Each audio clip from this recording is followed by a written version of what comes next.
রাজনীতিতে শেষ বলতে কিছু নেই, এই প্রবাদটি অনেকের জন্য কেবল একটি কথা, কিন্তু লুৎফুজ্জামান বাবরের জন্য এটি এক অমোঘ বাস্তবতা। একসময় যার ঠিকানা ছিল কন্ডেম সেলের অন্ধকারে, যার গলায় ঝুলেছিল ফাঁসির দড়ি, আজ সেই মানুষটির হাতেই নেত্রকোনার আকাশ বাতাস প্রকম্পিত। সংসদ নির্বাচনে অনেকেই বিজয়ী হয়েছেন, কিন্তু লুৎফুজ্জামান বাবরের জয়টি ছিল অভাবনীয়।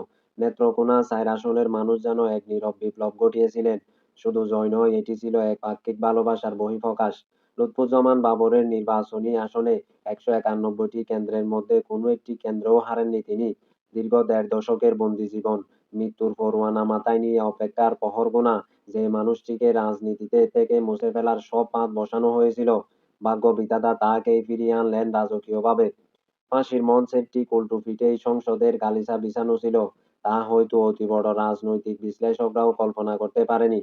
লুৎফুজ্জামান বাবরের এই শতভাগ বিজয়ের পেছনে নেত্রকোনার মানুষের পুঞ্জীভূত আবেগের বহিঃপ্রকাশ। ইতিহাস অনেক সময় নিষ্ঠুর হয়, কিন্তু সময় যখন কথা বলে, তখন ক্ষমতার দম্ভ ধুলোয় মিশে যায়। তেমনই লুৎফুজ্জামান বাবর এখন আর কেবল একজন সংসদ সদস্য নন, তিনি এক জীবন্ত ফিনিক্স পাখি, যিনি ধ্বংসস্তূপ থেকে উঠে এসে প্রমাণ করলেন জনগণের রায়ই চূড়ান্ত আদালত।